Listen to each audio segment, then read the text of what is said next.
Good morning दोस्तों। चलिए आज हम लोग पढ़ने वाले हैं बोर्ड मॉडल वस्तुनिष्ठ प्रश्न। ये 10th क्लास के फिजिक्स का कुछ वस्तुनिष्ठ प्रश्न हैं जो बहुत ही इम्पोर्टेंट है आपके बोर्ड एग्ज़ाम 2022 के लिए। दोस्तों ऐसा बहुत सारे सेट आपको मिलेंगे फिजिक्स का, केमिस्ट्री का, बायोलॉजी का, बारी बारी से करके, जहाँ से आप अपने आप को इम्प्रूव कर पाएंगे, मतलब अपने आप में सुधार कर पाएंगे। साथ ही साथ इस सेट को देखने से आपको फ़ायदा ये भी होगा, आप ये देख पाएंगे कि आपको कितने क्वेश्चन आपको फिजिक्स में, केमिस्ट्री में, बायोलॉजी में ऑब्जेक्टिव के रूप में याद हैं। ठीक है ना। तो इस तरह से आप बहुत सारी तुलना जो है इसे देख करके आप कर पाएंगे, यानी कि आप अपने आप में इम्प्रूव यानी सुधार कर ही पाएंगे। लेकिन इसके साथ साथ बहुत सारे ये सभी जो है मोस्ट वीवीआई ऑब्जेक्टिव हैं जिन्हें मैं आपको आपके सामने लाने जा रहा हूँ, दिखाने जा रहा हूँ। तो चलिए दोस्तों हम लोग देखते हैं। पहला प्रश्न है कि दाढ़ी बनाने में किस दर्पण का उपयोग होता है। चलिए दोस्तों सोचिए तो, और सोच करके इसका आंसर हमें कमेंट करके ज़रूर बताइएगा। ठीक है ना। मतलब जितने भी सवाल आपको इसमें मैं बताने जा रहा हूँ, आपको खुद सोचना है कि कितने आंसर आपको इसमें याद हैं। ठीक है ना। लास्ट में कमेंट करके आपको बताना है। तो बोल रहा है क्या कि दाढ़ी बनाने में या हजामत बनवाने में किस दर्पण का उपयोग होता है। तो दोस्तों आप लोग इसे याद रखिएगा कि दाढ़ी बनाना हो या हजामत बनाना हो तो इसमें जो है अवतल दर्पण का उपयोग होता है। किस दर्पण का? अवतल दर्पण का। अवतल दर्पण का उपयोग होता है, यह आप लोग ध्यान रखिएगा। तो यानी कि दाढ़ी बनाने में किस दर्पण का उपयोग होता है? अवतल दर्पण का। इसे आप लोग याद रखिएगा। 1 नंबर का आंसर हुआ। 2 नंबर है कि किस दर्पण में किस दर्पण में बड़ा प्रतिबिंब बनता है। तो सेम यही दर्पण है दोस्तों, अवतल दर्पण है जिसमें बड़ा प्रतिबिंब बनता है। तो दाढ़ी बनाने में भी अवतल दर्पण का उपयोग होता है और अवतल दर्पण है जिसमें बड़ा प्रतिबिंब बनता है। ठीक है ना। चलिए नेक्स्ट हम लोग 3 नंबर क्वेश्चन देखते हैं। अवतल लेंस में आवर्धन बराबर होता है। ठीक है ना। अवतल लेंस में आवर्धन बराबर होता है। तो अवतल लेंस है, यहाँ पे दर्पण नहीं है, लेंस है। तो इसमें आवर्धन का मान क्या होगा, यानी आपके एम का मान क्या होगा, आप खुद सोचिए। देखिए जब दर्पण होता है ना तो उसमें आवर्धन बराबर होता है -v/u। लेकिन बाबू जब लेंस हो तो ये -v/u नहीं, प्लस में v/u होता है। यानी कि अवतल लेंस में आवर्धन बराबर होता है प्लस में v/u।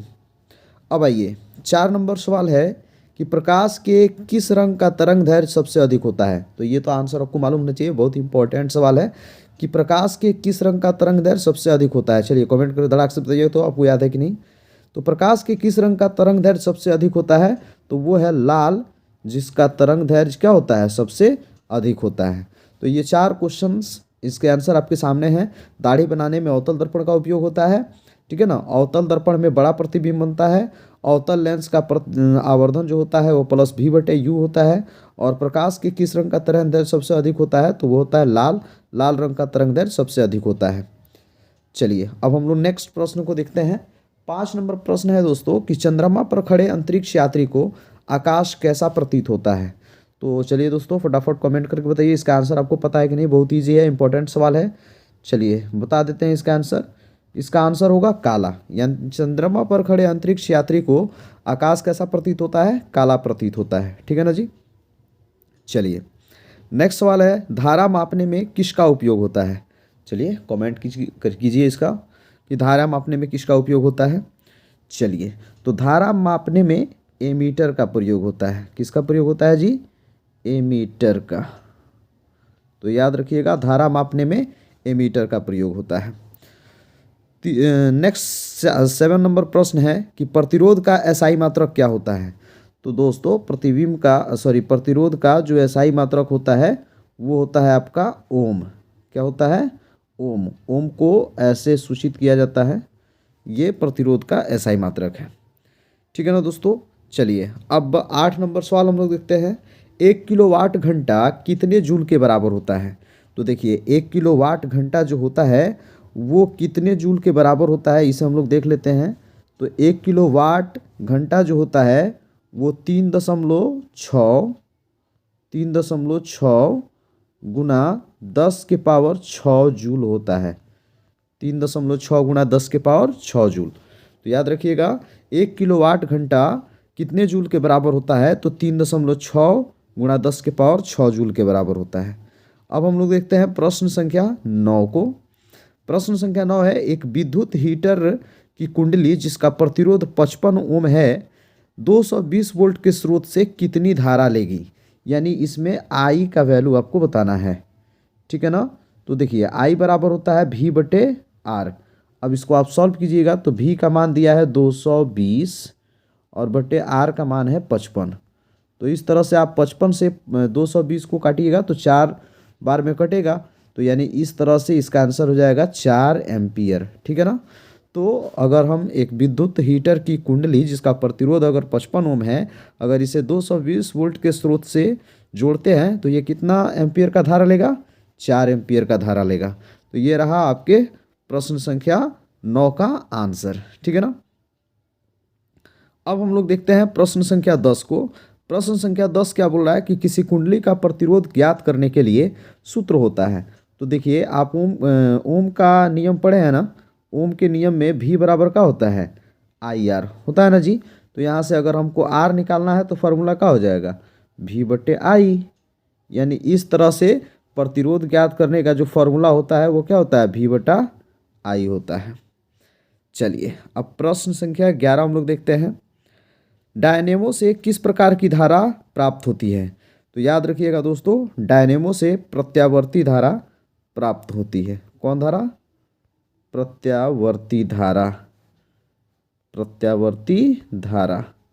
तो इसे आप लोग ध्यान रखिएगा कि डायनेमो से प्रत्यावर्ती धारा प्राप्त होती है। प्रश्न संख्या 12 है कि नाभिकीय ऊर्जा प्राप्त करने हेतु आवश्यक है।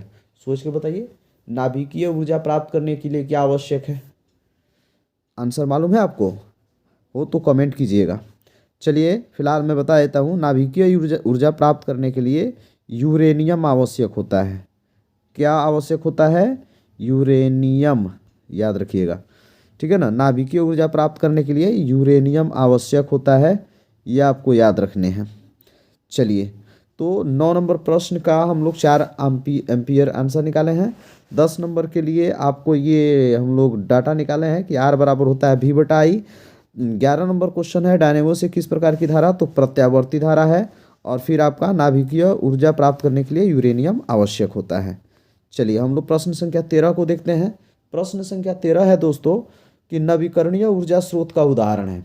अब बताइए नवीकरणीय ऊर्जा स्रोत का कौन कौन सा उदाहरण हो सकता है नवीकरणीय ऊर्जा स्रोत का। चलिए फटाफट जवाब दीजिए। चलिए बताते हैं आपको। नवीकरणीय ऊर्जा स्रोत के बहुत सारे उदाहरण हो सकते हैं, जैसे सूर्य है, ये नवीकरणीय ऊर्जा स्रोत का उदाहरण है। चाहे पवन से प्राप्त होने वाली ऊर्जा, पवन ऊर्जा जो है नवीकरणीय ऊर्जा स्रोत का उदाहरण है। फिर उसके बाद जल से प्राप्त होने वाली ऊर्जा जो है ये भी नवीकरणीय ऊर्जा स्रोत के उदाहरण है, ठीक है ना। तो ये सभी आपके क्या है, नवीकरणीय ऊर्जा स्रोत के उदाहरण है जो कभी समाप्त नहीं हो सकते हैं, यानी कि सौर ऊर्जा, पवन ऊर्जा, जल ऊर्जा, ठीक है, इत्यादि। आगे देखते हैं हम लोग। समतल दर्पण द्वारा बना प्रतिबिंब होता है। दोस्तों आपको पता है कि समतल दर्पण पर कैसा प्रतिबिंब बनता है, अगर पता हो तो कमेंट कीजिए और नहीं पता हो तो आंसर अभी जस्ट लीजिए। समतल दर्पण द्वारा बना प्रतिबिंब जौन होता है वो काल्पनिक या आभासी होता है, काल्पनिक या आभासी होता है। और एक साथ साथ आपको बता दें कि ये सीधा प्रतिबिंब बनता है। कैसा बनता है जी, सीधा, ठीक है। तो समतल दर्पण द्वारा बना प्रतिबिंब काल्पनिक और सीधा होता है, ये भी याद रखिएगा। नेक्स्ट 15 नंबर सवाल हम लोग देखते हैं कि प्रकाश तरंग उदाहरण है। तो प्रकाश तरंग किसका उदाहरण है जी, तो प्रकाश जो है वह विद्युत चुंबकीय तरंग का उदाहरण है। विद्युत चुंबकीय तरंग का क्या है, उदाहरण है, ठीक है ना। विद्युत चुंबकीय तरंग का उदाहरण है कौन, प्रकाश तरंग। अब देखते हैं हम लोग अगला प्रश्न है कि किसी माध्यम का अपवर्तनांक का मान क्या होता है। किसी माध्यम के अपवर्तनांक का मान क्या होता है। तो चलिए दोस्तों हम लोग देखते हैं। किसी माध्यम के अपवर्तनांक का जो मान होता है वो होता है sin I बटा sin R। क्या होता है जी, sin I बटा sin R। किसी भी माध्यम के अपवर्तनांक का जो मान होता है वो होता है sin I बटे sin R। चलिए नेक्स्ट 17 नंबर क्वेश्चन है कि 1 एंगस्ट्रॉम बराबर होता है, यानी कि 1 एंगस्ट्रॉम, ठीक है ना, बराबर कितना होता है, तो इसे आप लोग याद किए हो बहुत बहुत अच्छे तरह से कि 1 एंगस्ट्रॉम बराबर 10 का पावर -10 होता है। 1 एंगस्ट्रॉम बराबर 10 का पावर -10, तो 17 नंबर का आंसर याद रखिएगा। 18 है कि स्पेक्ट्रम में किस रंग के किरण का झुकाव अधिक होता है। तो दोस्तों इसका आंसर तो आपको पता होना चाहिए कि स्पेक्ट्रम में किस रंग की किरण का झुकाव अधिक होता है। चलिए कोई बात नहीं, बता देते हैं। बैगनी रंग के किरण का झुकाव जो है क्या होता है, अधिक होता है, यानी इसका आंसर हो जाएगा बैगनी, ठीक है ना। 18 नंबर क्वेश्चन, स्पेक्ट्रम में किस रंग की किरण का झुकाव अधिक होता है, तो हो जाएगा बैगनी। आइए 19 नंबर सवाल, इंद्रधनुष के भीतरी हिस्सा किस रंग का बना होता है। तो इंद्रधनुष का भीतरी हिस्सा जो होता है वो भी बैगनी रंग का बना होता है, यानी कि 19 नंबर का आंसर बैगनी हो जाएगा, ठीक है ना। 18 का तो बैगनी होगा ही, 19 का भी आंसर बैगनी हो जाएगा। 20 है कि विद्युत फ्यूज विद्युत धारा के किस प्रभाव पर कार्य करता है। बताइए, विद्युत फ्यूज जो है वो विद्युत धारा के किस प्रभाव पर कार्य करता है। तो दोस्तों इसे ध्यान रखिएगा कि यह विद्युत धारा के ऊष्मीय प्रभाव पर कार्य करता है।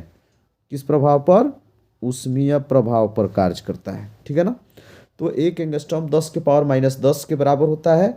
स्पेक्ट्रम में किस रंग की किरण का झुकाव सबसे अधिक होता है, तो बैगनी का। अगर यही पूछे कि स्पेक्ट्रम में सबसे कम झुकाव किसका होता है, तो लाल का। फिर पूछ रहा है कि इंद्रधनुष के भीतरी हिस्से का रंग बैगनी होता है। और फिर विद्युत फ्यूज विद्युत धारा के किस प्रभाव पर कार्य करता है, तो ऊष्मीय प्रभाव पर। नेक्स्ट हम लोग देखते हैं क्वेश्चन नंबर 21, विद्युत धारा उत्पन्न करने की युक्ति को क्या कहते हैं। तो बताइए, विद्युत धारा उत्पन्न करने की युक्ति क्या है, तो वो है विद्युत जनित्र। क्या है जी, विद्युत जनित्र या डायनेमो, ये विद्युत धारा उत्पन्न करने की युक्ति है, ठीक है ना। चलिए 22 नंबर सवाल देखते हैं कि प्रकृति में पृथ्वी पर ऊर्जा का मुख्य स्रोत है। तो प्रकृति में पृथ्वी पर ऊर्जा का जो मुख्य स्रोत है वो है आपका सूर्य, ठीक है ना। सूरज जो है वो पृथ्वी पर प्रकृति में पृथ्वी पर मुख्य ऊर्जा का स्रोत है। चलिए नेक्स्ट 23 नंबर सवाल है कि प्रकाश के परावर्तन के कितने नियम हैं। तो इसे भी आप लोग ध्यान रखिएगा, प्रकाश के परावर्तन के 2 ही नियम हैं। आपतित किरण, परावर्तित किरण और अभिलंब तीनों एक ही तल में होते हैं। आपतन कोण परावर्तन कोण के बराबर होते हैं। चलिए 24 नंबर सवाल है कि गोलीय दर्पण में फोकस दूरी और वक्रता त्रिज्या में संबंध है। तो गोलीय दर्पण में फोकस दूरी और वक्रता त्रिज्या में संबंध है F बराबर R/2, या आप एक चीज़ और जानते हैं कि R बराबर होता है 2F, ठीक है ना दोस्तों। F बराबर R/2 या R बराबर 2F। तो ये है गोलीय दर्पण में फोकस दूरी और वक्रता त्रिज्या के बीच संबंध। अब देखते हैं हम लोग प्रश्न संख्या 25 को। कह रहा है कि किस लेंस में सिर्फ काल्पनिक प्रतिबिंब बनता है। कौन सा लेंस है जिसमें केवल काल्पनिक प्रतिबिंब बनता है दोस्तों, पता है आपको, नहीं पता है, चलिए बताते हैं। देखिए आपका अवतल लेंस है, ठीक है ना, अवतल लेंस है जिसमें केवल और केवल काल्पनिक प्रतिबिंब बनता है, बाकी कुछ नहीं। केवल और केवल क्या बनता है, काल्पनिक प्रतिबिंब बनता है, ठीक है ना। आइए 26 नंबर है, एक उत्तल लेंस की फोकस दूरी 20 cm है, तो उस लेंस की क्षमता क्या होगी। दोस्तों इस प्रकार के क्वेश्चन बोर्ड में निश्चित रूप से रहेंगे। और आइए मैं इसको शॉर्टकट बताता हूँ, बिना किसी सॉल्व के, बिना किसी मतलब कोई भी बिना हल किए आप डायरेक्ट इसका आंसर निकाल लीजिएगा। क्वेश्चन है क्या कि एक उत्तल लेंस की फोकस दूरी 20 cm है, तो उस लेंस की क्षमता क्या होगी। दोस्तों आप बस इतना कीजिए कि इस 20 का पहाड़ा पढ़ के देखिए कि कितना बार में 100 आ जाएगा। जितना बार में 100 आएगा वहीं आपका आंसर हो जाएगा। तो 20 25 होता है 100, दैट मीन्स उस लेंस की क्षमता जो है 5 डायोप्टर होगी।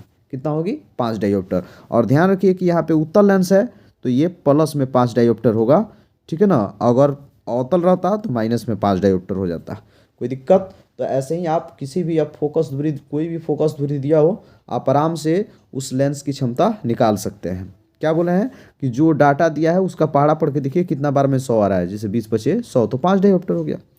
चलिए नेक्स्ट 27 नंबर सवाल देखते हैं कि सामान्य नेत्र के लिए सुस्पष्ट दर्शन की न्यूनतम दूरी होती है। तो दोस्तों न्यूनतम दूरी जो होती है वो कितना होती है, 25 सेंटीमीटर की होती है। तो ये भी आपको बहुत अच्छे तरह से याद होगा। अब देखते हैं हम लोग प्रश्न संख्या 28 को कि विद्युत शक्ति का एसआई मात्रक क्या होता है। तो विद्युत शक्ति का एसआई मात्रक होता है दोस्तों वाट। क्या होता है, वाट। विद्युत शक्ति का SI मात्रक वाट होता है, W से सूचित किया जाता है, इसे भी आप लोग ध्यान रखिएगा। आइए अब प्रश्न संख्या 29-30 को देख लें।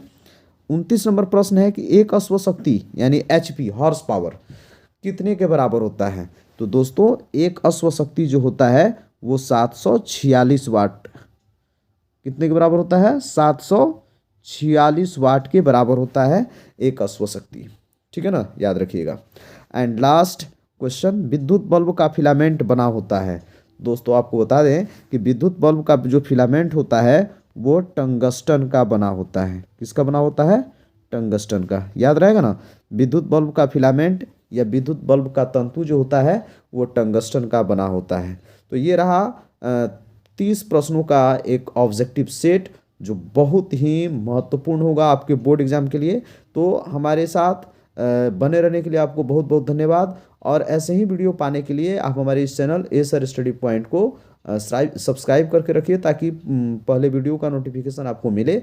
साथ ही साथ अगर ये वीडियो आपको पसंद आई हो तो ज़्यादा से ज़्यादा शेयर करें ताकि आपके जैसे 10th क्लास की तैयारी करने वाले बच्चे और भी हैं वो भी इस चीज़ को देख करके अपने आप को परख पाएँ कि वो कितने तैयारी कर पाए हैं। ठीक है ना, मिलते हैं हम लोग नेक्स्ट वीडियो में। तब तक के लिए आप लोगों को बहुत बहुत धन्यवाद।